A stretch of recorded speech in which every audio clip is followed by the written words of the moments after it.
নমস্কার দর্শক বন্ধুরা, জীবনবাণী অনুষ্ঠানে আপনাকে স্বাগত জানাই। অন্যান্য দিনের মতো আজও আমরা মঙ্গলময় ঈশ্বরের জীবনদায়ী বাক্য নিয়ে উপস্থিত হয়েছি। আমার বিশ্বাস আপনি কৃতজ্ঞতার সাথে এই বাক্য গ্রহণ করে থাকেন এবং দিন প্রতিদিন ঈশ্বরের জ্ঞানে বৃদ্ধি পাচ্ছেন। আসুন শুনি ঈশ্বরের বাক্য আজ আমাদেরকে কি বলছেন। সময় হলো হৃদয়ে খোলো, শ্রবণ করো জীবন বাণী, নম্র চিতে শ্রবণ করো, নম্র চিতে শ্রবণ করো, খ্রিস্ট যিশু জীবন খানি।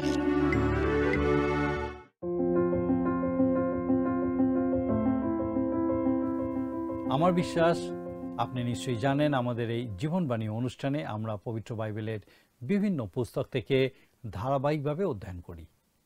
আমাদের এই প্রচেষ্টার অঙ্গরূপে গত পর্ব থেকে আমরা পবিত্র বাইবেলের নতুন নিয়মের অন্তর্গত তিতের প্রতি সাধু পৌলের পত্রটি নিয়ে আলোচনা শুরু করেছি।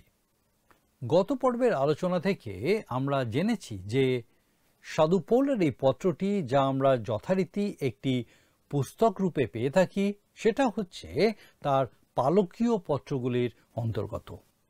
এই পত্রগুলি তার সন্তানসম দুই সহপ্রচারক তিমথিও ও তিতের উদ্দেশ্যে তিনি রচনা করেছিলেন। আমরা এর আগে তিমথিওর প্রতি তার পত্র দুটি অধ্যয়ন করেছি। আমার বিশ্বাস সাধু পৌল তিমথিওকে যে আদেশ ও নির্দেশ দিয়েছিলেন সেটা বিস্তারিতভাবে অধ্যয়ন করে আমরা প্রত্যেকেই খুবই উপকৃত হয়েছি, এবং আমরা তিতের উদ্দেশ্যে লেখা তার এই পত্রটি অধ্যয়ন করে আমার বিশ্বাস একইভাবে উপকৃত হব। ভূমধ্য সাগরে অবস্থিত ক্রিতি নামক দ্বীপে সম্ভবত সাধু পৌল ও তিত একত্রে সুসমাচার প্রচার করেছিলেন। এই বিষয়ে অবশ্য বাইবেলের কোনো পুস্তকে উল্লেখ করা হয়নি, কিন্তু প্রথম খ্রিস্টাব্দে বিভিন্ন প্রচারক, বিশেষ করে সাধু পৌলের প্রচেষ্টায় যেভাবে সুসমাচার এশিয়া ও ইউরোপের বিভিন্ন অঞ্চলে ছড়িয়ে পড়েছিল, তার সিংহভাগই আমাদের বর্তমান বাইবেলে অন্তর্ভুক্ত হয়নি। ক্রিতি দ্বীপ হচ্ছে তারই একটা উদাহরণ। কিন্তু এই পত্রে আমরা লক্ষ্য করি যে সাধু পৌল তিতকে বলছেন, আমি তোমাকে এই কারণে কৃতিতে রাখিয়া আসিয়াছি। আর এর থেকেই নিশ্চিত হওয়া যায় যে সাধু পৌল ও তিত উভয়ই সেই দ্বীপের বিভিন্ন নগরে প্রচার কার্য চালিয়েছিলেন এবং অনেক মানুষকে তারা খ্রিস্টের পথে নিয়ে আসতে সমর্থ হয়েছিলেন। তারপরে সাধু পৌল সাধারণত যেরকম করে থাকতেন তেমনি সেই স্থান পরিত্যাগ করে অন্যত্র প্রচার করতে চলে যান। কিন্তু তিনি একটি বিশেষ দায়িত্ব দিয়ে তিতকে সেখানে রেখে যান। এরপর তিনি এই পত্রের মারফত তাকে তার দায়িত্ব সম্পর্কে অবগত করেছিলেন। এই পুস্তকটি অধ্যয়ন করতে করতে আমরা তার সেই নির্দেশগুলি অধ্যয়ন করব। তার তিমথিওকে দেওয়া নির্দেশগুলি আজকের মণ্ডলী পরিচালনার ক্ষেত্রে যেভাবে প্রাসঙ্গিক, একইভাবে তিতকে দেওয়া নির্দেশগুলো সেই রকমই। আমরা এই ক্ষুদ্র পুস্তকটি পর্যায়ক্রমে অধ্যয়ন করব এবং সেই বিষয়গুলিকে বিস্তারিতভাবে আলোচনা করব। আমাদের আজকের পর্বে আমরা এই পুস্তকের প্রথম অধ্যায়ের প্রথম কয়েকটি পদ অধ্যয়ন করব। আমাদের গত পর্বে এই পুস্তকের ভূমিকার শেষে পুস্তকটির একটি রূপরেখা আমরা দেখেছি। একই রূপরেখা অনুযায়ী প্রথম অধ্যায়ের সূচনায় যে বিষয়গুলি বলা হয়েছে সেটা হলো, মণ্ডলী হলো একটি সংগঠন। তিতের প্রতি পত্রের ভূমিকা অন্য পালকীয় পত্রগুলির মতো করেই করা হয়েছে, কিন্তু এর সঙ্গে সাধু পৌলের অন্যান্য পত্রের কোনো মিল কিন্তু নেই। আসুন আমরা এই অধ্যায়ের প্রথম পদটি পাঠ করি। আমার অনুরোধ, যদি আপনার বাইবেল থাকে আপনি অবশ্যই আপনার বাইবেল আমার সঙ্গে খুলুন এবং তিতের প্রতি পত্রের 1 অধ্যায় প্রথম পদ আসুন আমরা একসঙ্গে পাঠ করি। পৌল, ঈশ্বরের দাস ও যীশু খ্রিস্টের প্রেরিত, ঈশ্বরের মনোনীত গণের বিশ্বাস অনুসারে এবং ভক্তি অনুযায়ী সত্যের তত্ত্বজ্ঞান অনুসারে ঈশ্বরের দাস। দাস কথাটির অর্থ হচ্ছে আসলে বদ্ধ দাস। সাধু পৌল বলেছেন তিনি হচ্ছেন ঈশ্বরের একজন বদ্ধ দাস। পুরাতন নিয়ম থেকে আমরা জেনেছি যে একজন বদ্ধ দাস হচ্ছে এমন একজন যে তার প্রভুর কাছে সারা জীবনের জন্য দাস হয়ে থাকার সিদ্ধান্ত নেয়। যীশু খ্রিস্টের প্রেরিত সাধু পৌল তার প্রেরিত পদকে সমর্থন করেছেন। তিনি এখানে একটি সংগঠিত মণ্ডলীকে নির্দেশ দিতে যাচ্ছেন বলেই তার প্রেরিত পদের উপরে তিনি জোর দিয়েছেন। এই নির্দেশনাগুলি এমন এক প্রেরিতের কাছ থেকে এসেছে যিনি প্রভু যিশুর নিযুক্ত হওয়া লিপিকার এবং যিনি এখন তার প্রেরিতদের মাধ্যমে তার মণ্ডলীর সঙ্গে যোগাযোগ করছেন। তিতের প্রতি পত্রটি আমাদের প্রতিও প্রভু যিশুর একটি বার্তা। ঈশ্বরের মনোনীতগণের বিশ্বাস অনুসারে। সাধু পৌল এখানে বিশ্বাসের জন্য বলেননি, কিন্তু বিশ্বাস অনুসারে বলেছেন। অন্যভাবে বললে এই বাক্যাংশের অর্থ হল ঈশ্বরের মনোনীতদের জন্য আজ যে বিশ্বাসের মাপকাঠি বা মানদণ্ড স্থাপন করা হয়েছে সেই অনুসারে। আপনি পরিত্রাণ পেয়েছেন কি পাননি সেটা আপনি কি বিশ্বাস করেন তার উপরে নির্ভর করে। আপনি বলুন যীশু খ্রিস্টের বিষয়ে আপনি কি মনে করেন? আপনি বলুন ক্রুশের উপরে তার মৃত্যুবরণের বিষয়ে আপনি কি বিশ্বাস করেন আর সেটা আপনার জীবনে কি অর্থ বহন করে? আপনি বলুন আপনি তার পুনরুত্থানের বিষয়ে বা কি বিশ্বাস করেন আর সেটাই বা আপনার জীবনে কি অর্থ বহন করে? আপনি কি বিশ্বাস করেন যে বাইবেল হচ্ছে ঈশ্বরের বাক্য? আমার বিশ্বাস এই তথ্যের ভিত্তিতে আপনি ঈশ্বরের সন্তান কিনা সেটা আমি নির্ণয় করতে পারবো। এটাই হলো সেই মাপকাঠি যা হচ্ছে ঈশ্বরের মনোনীতগণের বিশ্বাস অনুসারে। ঈশ্বরের মনোনীত, এইভাবেই সাধু পৌল পরিত্রাণ প্রাপ্ত লোকেদের কথা বলেছেন।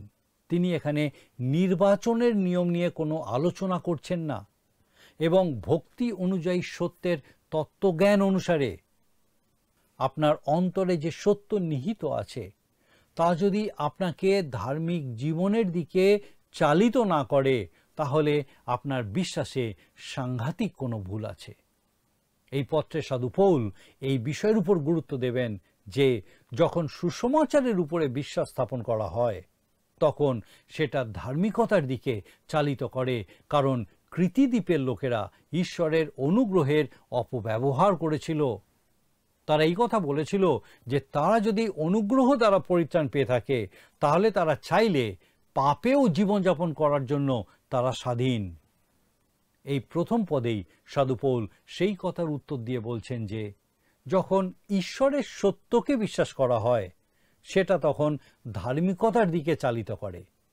অনুগ্রহ আমাদের পরিত্রাণ দেয়, কিন্তু সেটা আমাদের জীবনের জন্য কিছু শৃঙ্খলাও নির্ধারণ করে দেয় এবং আমাদেরকে আরও উচ্চ মানের জীবনযাপন করার আহ্বান জানায়। আপনি ঈশ্বরের অনুগ্রহের মতবাদকে পাপের অজুহাত হিসেবে ব্যবহার করতে পারেন না। যদি আপনি মনে করেন যে অনুগ্রহের দ্বারা উদ্ধার পাওয়া যায় এবং তবু পাপের মধ্যে বেঁচে থাকা যায়, আমি বিনয়ের সঙ্গে বলছি, কিন্তু আমাকে এটা বলতেই হবে যে তাহলে আপনি অনুগ্রহের দ্বারা পরিত্রাণপ্রাপ্ত নন। প্রকৃতপক্ষে আপনি আদৌ পরিত্রাণপ্রাপ্ত নন। অনুগ্রহের দ্বারা পরিত্রাণ ধার্মিক জীবনের দিকে চালনা করে। আসুন এবারে আমরা পরের পদটা পাঠ করি, 2 পদ। আসুন দেখি আমরা সেখানে লেখা আছে, যে সত্য সেই অনন্ত জীবনের আশাযুক্ত যাহা মিথ্যা কথনে অসমর্থ ঈশ্বর অতি পূর্বকালে প্রতিজ্ঞা করিয়াছিলেন। অনন্ত জীবনের আশাযুক্ত, এখানে এই কথার মূল ভাব হচ্ছে অনন্ত জীবনের প্রত্যাশার উপরে নির্ভর করা। এই পুস্তকে আমরা দেখব যে সাধু পৌল 3টি সময়কাল বা পর্যায়ে অনুগ্রহ নিয়ে কথা বলেছেন। তার 2 অধ্যায় 11 থেকে 13 পদে আমরা এই 3টি সময়কালই লক্ষ্য করি। কেননা ঈশ্বরের অনুগ্রহ প্রকাশিত হইয়াছে, তাহা পরিত্রাণ আনয়ন করে এটা হলো অতীতকাল। তাহা আমাদিগকে শাসন করিতেছে, এটা হলো বর্তমানকাল।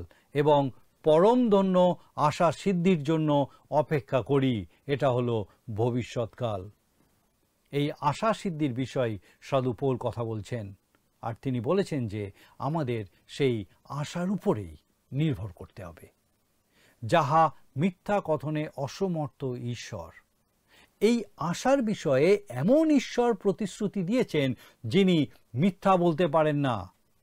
রোমীয়দের প্রতি পত্রের 3:4 সাধু পৌল বলেছেন, তাহা দূরে থাকুক, বরং ঈশ্বরকে সত্য বলিয়া স্বীকার করা যাওক, মনুষ্য মাত্র মিথ্যাবাদী হয়।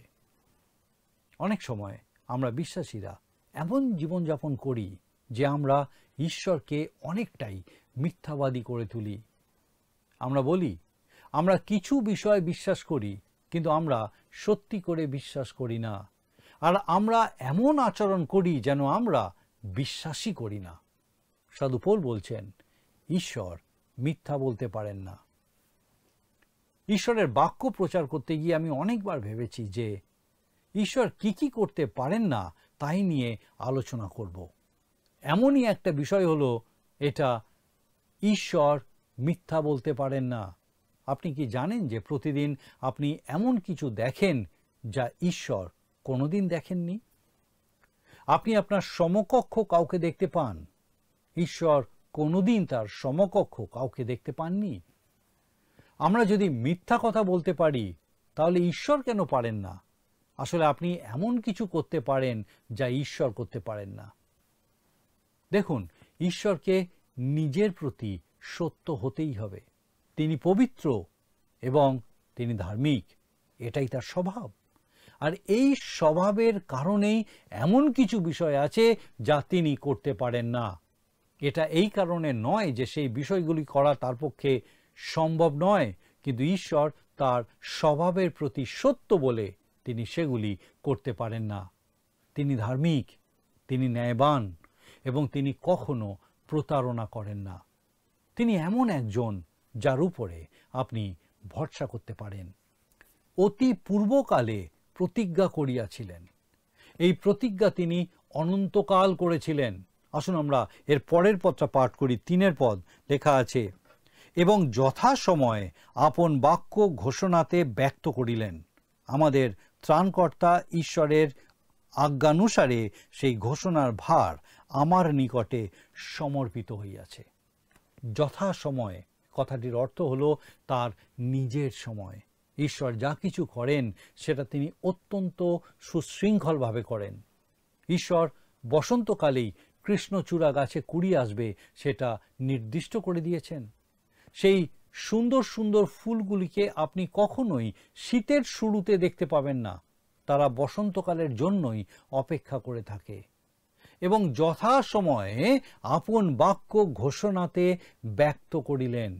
এখানে যে শব্দটাকে ঘোষণা বলে অনুবাদ করা হয়েছে সেটা একটি গ্রিক শব্দ কেরক্স, যার অর্থ হলো তুরিধ্বনি। সেই সময় কোনো কিছু ঘোষণা করতে তুরিধ্বনি করা হতো।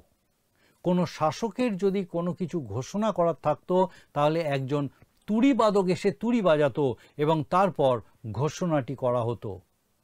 এটাই এখানে বোঝানো হয়েছে। সাধু পৌল বলছেন যে ঈশ্বর যথাযথ সময়ে তার বাক্যকে একটি ঘোষণার মাধ্যমে প্রকাশ করেছেন। এরপর তিনি যোগ করেন যে আমাদের ত্রাণকর্তা ঈশ্বরের আজ্ঞানুসারে সেই বাক্য প্রচারের দায়িত্ব তাকে অর্পণ করা হয়েছে। আসুন আমরা এর পরের পদটা দেখি। আমরা দেখি 4 পদ লেখা হয়েছে, সাধারণ বিশ্বাসের সম্বন্ধে আমার যথার্থ বৎস তিতের সমীপে পিতা ঈশ্বর এবং আমাদের ত্রাণকর্তা খ্রিস্ট যিশু হইতে অনুগ্রহ ও শান্তি বর্তুক। আমার যথার্থ বৎস তিতের সমীপে বা প্রকৃত সন্তানের সমীপে। সাধু পৌল তিতকে প্রভু যিশু খ্রিস্ট সম্বন্ধে পরিত্রাণের জ্ঞান লাভের দিকে চালিত করেছিলেন। তিত ছিলেন পৌলের আত্মিক পুত্র। সাধারণ বিশ্বাসের সম্বন্ধে, সাধারণ বিশ্বাস হচ্ছে সেই বিশ্বাস যা সবার সঙ্গে ভাগ করে নেওয়া হয়েছে। যে বিশ্বাস সমস্ত বিশ্বাসীর মধ্যে থাকা উচিত। এটি প্রভু যীশু খ্রিস্টের প্রতি একটি জীবন্ত বিশ্বাস। পিতা ঈশ্বর এবং আমাদের ত্রাণকর্তা খ্রিস্ট যীশু হইতে অনুগ্রহ ও শান্তি বর্তুক। ঈশ্বরের অনুগ্রহ প্রকাশিত হয়েছে, আর সেই জন্য আজ ঈশ্বর আমাদের প্রতি করুণা করছেন। আপনার কথা আমি জানি না, কিন্তু আমি নিজে ঈশ্বরের অনেক করুণার সদ্ব্যবহার করি। আমি কৃতজ্ঞ যে তিনি আমার প্রতি সদয় এবং আমার একগুঁয়েমি ও অবাধ্যতার ভিত্তিতে আমার সঙ্গে ব্যবহার করেন না। তিনি শুধু আমার প্রতি মঙ্গলই করেছেন। অনুগ্রহ, দয়া এবং শান্তি। শান্তি হলো বিশ্বাসীর বর্তমান অধিকার। আমরা আরও একটি শান্তি লাভ করব যখন শান্তিরাজ আমাদের মধ্যে উপস্থিত হবেন। এই সমস্ত কিছু পিতা ঈশ্বর এবং আমাদের ত্রাণকর্তা খ্রিস্ট যীশু হইতে আসে। তিতের প্রতি পত্রটি সূচনা করার পরে সাধু পৌল যে প্রসঙ্গে কথা বলছেন সেটা হলো যে একটি শৃঙ্খলাবদ্ধ মণ্ডলীতে অবশ্যই নির্ধারিত যোগ্যতা সম্পন্ন নিয়োজিত প্রাচীনদেরকে থাকতে হবে। শাস্ত্রের এই অংশ খুবই গুরুত্বপূর্ণ। আসুন আমরা 5 পদটা পাঠ করি। তিতের পুস্তক 1ম অধ্যায় তার 5 পদ। আমি তোমাকে এই কারণে কৃতিতে রাখিয়া আসিয়াছি, যেন যাহা যাহা অসম্পূর্ণ তুমি যাহা ঠিক করিয়া দাও, এবং যেমন আমি তোমাকে আদেশ দিয়াছিলাম প্রত্যেক নগরে প্রাচীন দিগকে নিযুক্ত করো। সাধু পৌল তিতকে কৃতি দ্বীপে রেখে এসেছিলেন যেন তিনি সেখানে স্থানীয় মণ্ডলীগুলিকে সংগঠিত করেন এবং তাদের আত্মিক নেতারূপে প্রাচীনদেরকে নিযুক্ত করেন। ভূমধ্য সাগরে কৃতি দ্বীপ হচ্ছে বৃহত্তম দ্বীপগুলির অন্যতম, যেরকম সাধারণভাবে সব গ্রিক দ্বীপের ক্ষেত্রেই দেখা যায়। এই দ্বীপের সঙ্গেও বহু পৌরাণিক কাহিনী ও প্রথা জড়িয়ে আছে। সেখানকার প্রথা অনুযায়ী মিনোস ছিলেন প্রথম ব্যক্তি যিনি কৃতি দ্বীপে বসবাসকারী মানুষদের জন্য আইন কানুন প্রণয়ন করেছিলেন। তিনি সেখানে থাকা এজিয়ান জলদস্যুদের পরাজিত করেছিলেন এবং একটি নৌবাহিনী প্রতিষ্ঠা করেছিলেন। ট্রয়ের যুদ্ধের পর দ্বীপটির প্রধান প্রধান নগরগুলো কয়েকটি প্রজাতন্ত্রে রূপান্তরিত হয়, যেগুলো মূলত স্বাধীন ছিল। আনুমানিক 67 খ্রিস্টপূর্বে কৃতি দ্বীপ রোমান সাম্রাজ্যের অন্তর্ভুক্ত হয়। সেই সময় সেখানকার প্রধান নগরগুলো ছিল নসস, সিডোনিয়া এবং গোরটিনা, এবং সম্ভবত পরবর্তীকালে এই প্রত্যেক স্থানেই মণ্ডলী গঠিত হয়েছিল। সম্ভবত সাধু পৌল ওই দ্বীপে অত্যন্ত কার্যকরভাবে সুসমাচার প্রচার করেছিলেন, কিন্তু পবিত্র শাস্ত্রে তার কোনো উল্লেখই নেই। প্রকৃতপক্ষে রোম যাত্রার আগে তিনি কখনো কৃতি দ্বীপে গিয়েছিলেন বলে কোনো নির্দিষ্ট প্রমাণ নেই। কিন্তু এই ছোট্ট পত্রে দেওয়া তথ্য অনুযায়ী আমরা এটাই বিশ্বাস করতে পারি যে তিনি সেখানে গেছিলেন এবং তিতকে সেখানে রেখে যান, যেন তিত তাদের দুজনের প্রতিষ্ঠিত মণ্ডলীগুলিকে সংগঠিত করতে পারেন। স্পষ্টতই কৃতি দ্বীপ একটি খুবই খারাপ জায়গা ছিল এবং সেখানকার লোকজনও খুব একটা ভালো ছিল না। সাধু পৌল নিজেই বলেছেন যে তারা মিথ্যাবাদী ছিল এবং সেটাই ছিল সেই সময় তাদের পরিচিতির প্রধান বিষয়। কৃতিজেইন বলে একটি গ্রিক কথা আছে, যার অর্থ ছিল কৃতিবাসীদের মতো কথা বলা, এবং এই কথাটা মিথ্যাবাদী হওয়ার সমর্থক রূপে ব্যবহার করা হতো। তাদের এক কবি লিখেছিলেন, কৃতি যে শত নগর ধারণ করে এটি অস্বীকার করতে পারে না যে সে মিথ্যাচারে লিপ্ত। যদিও তারা মিথ্যাবাদী রূপে পরিচিত ছিল এবং সাধু পৌল তাদের সম্পর্কে আরও কিছু অপ্রীতিকর কথা বলেছিলেন যা আমরা এই পুস্তকে লক্ষ্য করব, তবু তাদের অনেকেই প্রভুর দিকে এসেছিল এবং সাধু পৌল তিতকে তাদের মণ্ডলীগুলিকে সংগঠিত করার জন্য এই পত্রে এখন লিখেছেন, যেন যাহা যাহা অসম্পূর্ণ তুমি তাহা ঠিক করিয়া দাও, প্রত্যেক নগরে প্রাচীন দিগকে নিযুক্ত করো। প্রাচীনদের আত্মিক দান মণ্ডলীর প্রতিটি পুরুষদের প্রতি একটি আত্মিক দান। কয়েকজন পুরুষের মাথায় হাত রেখে সামান্য কিছু নিয়মকানুন পালন করলেই কেউ মণ্ডলীর প্রাচীন হয়ে যায় না। তবে আমি বিশ্বাস করি যাদের মধ্যে প্রাচীন হওয়ার আত্মিক দান রয়েছে তাদের জন্য এই কাজটি করা খুব গুরুত্বপূর্ণ। আমার মনে হয় কৃতিদ্বীপের মণ্ডলীগুলিতে প্রাচীনেরা ছিলেন, কিন্তু তাদের কখনো অভিষিক্ত করা হয়নি বা বিশেষভাবে নিযুক্ত করা হয়নি। তারা এমন লোক ছিলেন যাদের মণ্ডলীর তত্ত্বাবধানের আত্মিক দান ছিল এবং তারা সেই দান কোনো আনুষ্ঠানিক কর্তৃত্ব ছাড়াই ব্যবহার করতেন। তিতকে আদেশ দেওয়া হয়েছিল যেন প্রত্যেক নগরে প্রাচীনদেরকে অভিষেক বা নিযুক্ত করেন, যেমন আমি তোমাকে আদেশ দিয়েছিলাম। সাধু পৌল তিতকে আদেশ দিয়ে বলছেন, আমি যেমন তোমাকে নিযুক্ত করেছিলাম তুমিও প্রত্যেক নগরে সেইভাবে প্রাচীনদেরকে নিযুক্ত করো। যারা মণ্ডলীতে প্রাচীনদের পদে নিযুক্ত হয়ে আছেন তাদের প্রত্যেকের মধ্যে প্রাচীন হওয়ার মতো আত্মিক দান থাকা খুব জরুরি। অনেক সময় এমন কিছু মানুষকে মণ্ডলীর কর্মকর্তা রূপে নিযুক্ত করা হয় যাদের সেই দানের কোনো যোগ্যতা বা ক্ষমতাই থাকে না। এর ফলে আমাদের কিছু মণ্ডলী ভুল লোকেদের হাতে পড়ে যায় এবং নানা রকম সমস্যার সৃষ্টি হয়। আসুন আমরা আমাদের আজকের পর্ব শেষ করার আগে প্রত্যেকবারের মতো আজকেও যা যা কিছু আমরা লক্ষ্য করলাম সংক্ষিপ্ত রূপে আসুন আরেকবার আমরা দেখে নিই। প্রথমত, এই পত্রের ভূমিকায় সাধু পৌল ঈশ্বরের দাস এবং যীশু খ্রিস্টের প্রেরিত হিসাবে নিজের পরিচয় দিয়েছেন। দ্বিতীয়ত, মিথ্যা ভাষণে অসমর্থ ঈশ্বর পূর্বকালে কিছু বিষয় প্রতিজ্ঞা করেছিলেন, সেই প্রতিজ্ঞাগুলি তার বাক্যের দ্বারা সাধু পৌলের মাধ্যমে ঘোষণা করেছিলেন। তৃতীয়ত, সাধু পৌল এই কারণে তিতকে কৃতিদ্বীপে রেখে এসেছিলেন যাতে তিনি তার অসম্পূর্ণ কাজগুলি শেষ করতে পারেন, আর সেই কাজের প্রথমেই ছিল প্রত্যেক নগরে প্রাচীনদেরকে নিযুক্ত করা। আমার বিশ্বাস আমাদের আগামী পর্বে যখন আমরা এই বিষয়ে আরও বিশদে আলোচনা করব আপনি নিশ্চয়ই আমাদের সঙ্গে উপস্থিত থাকবেন। আসুন এখন প্রার্থনায় যাব, আর আমি চাইব আপনি আমার সঙ্গে যোগ দিন। আসুন প্রার্থনা করি। মঙ্গলময় পিতা, ধন্যবাদ দিই প্রভু, তোমার পবিত্র পরাক্রমে আরেকটি বার এই সুন্দর সুযোগ দিয়েছ তোমার জীবন্ত বাক্যের সান্নিধ্যে আসা এবং যেভাবে তুমি কথা বলতে চাও সেই মতোভাবে তোমার রব শ্রবণ করা।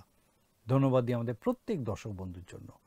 বিশেষভাবে আজকে তুমি আরেকবার তোমার এই জীবন্ত বাক্য দ্বারা তাদেরকে উৎসাহিত উজ্জীবিত করলে। তুমি প্রার্থনা করি আমাদের সেই প্রত্যেক দর্শক বন্ধু, তাদের পরিবার পরিজন প্রত্যেককে তোমার এই পবিত্র সত্যে পূর্ণ রাখো। প্রার্থনা করি পিতা, হয়তো এখন অনেকেই আছেন যারা বিভিন্ন কারণে হতাশায় নিরাশার মধ্যে ডুবে আছেন, শারীরিক, মানসিক, সাংসারিক, অর্থনৈতিক, জানি না কি কারণ, কিন্তু প্রভু যে কারণই হোক তুমি তোমার পবিত্র জীবন্ত প্রত্যাশায় সে প্রত্যেককে পূর্ণ করো, যেন সেই সমস্ত নিরাশা হতাশার উপরে তারা তোমাকে দেখতে পায় যে তুমি তাদেরকে ছেড়ে দাওনি, তাদের সঙ্গে আছো, ধরে রেখেছো, তাদেরকে বহন করে নিয়ে চলেছো এবং তোমার এই সত্যে তুমি তাদেরকে আরও বৃদ্ধি পেতে দেখতে চাও অবশ্যই পিতা। সেই প্রত্যেক দর্শক বন্ধুকে, তাদের পরিবার পরিজন প্রত্যেককে তোমার এই সত্যে তুমি পূর্ণ করো, তোমার অনুগ্রহে পূর্ণ রাখো, আর প্রত্যেকের সকল বার নাও। তোমার যিশু নামে ভিক্ষা, দয়া করে শ্রবণ ও গ্রহণ করো। আমেন।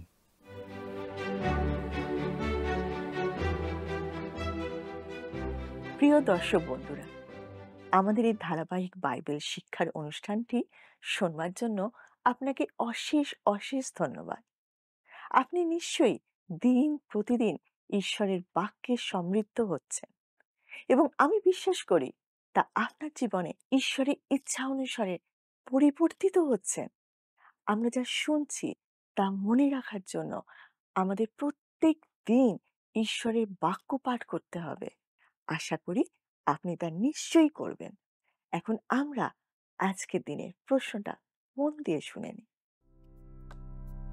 প্রিয় বন্ধু, আসুন আমরা আজকের প্রশ্ন উত্তরে আসি। গতকালের প্রশ্নের উত্তর অপশন ডি, কৃতিদ্বীপে।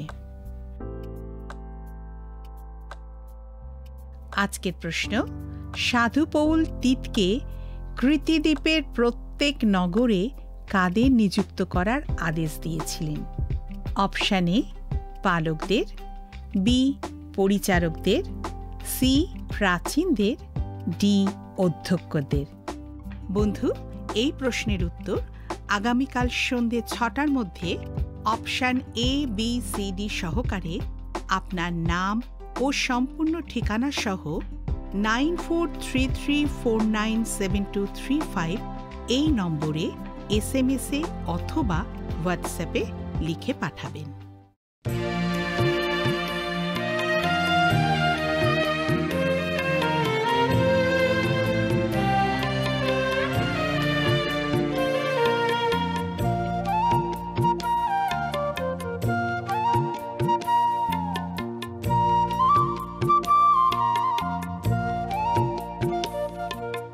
তুমি যে আমার জীবন মরণ সার, তুমি যে আমার প্রেমের বাঁশরি, বেদনার পারাবার।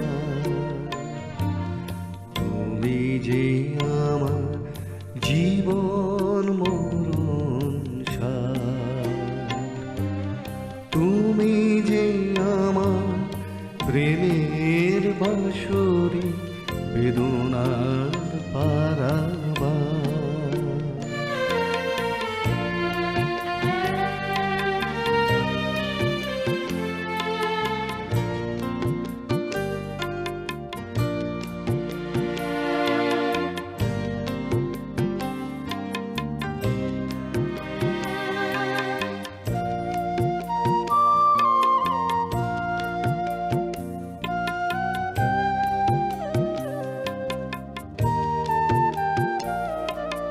তুমি যে আমার আধার আকাশে তারা,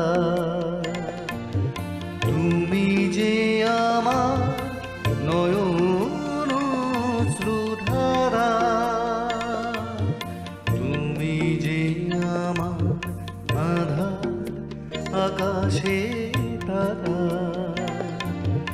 তুমি যে আমার নয়ন অশ্রুধারা,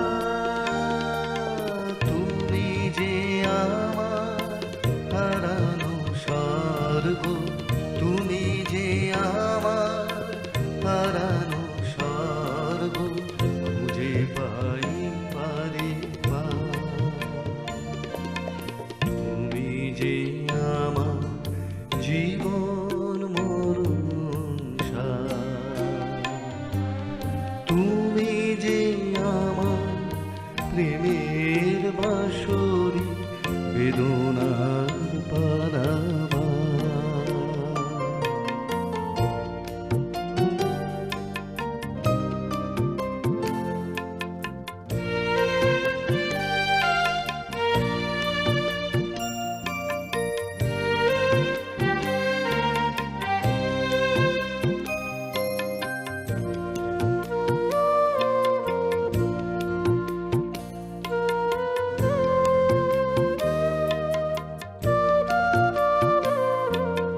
তুমি যে বন্ধু পথের সাথী, তুমি যে ব্যাকুল হাওয়া, তুমি যে আমার স্বপ্নের নদী, অকারণ বয়ে যাওয়া।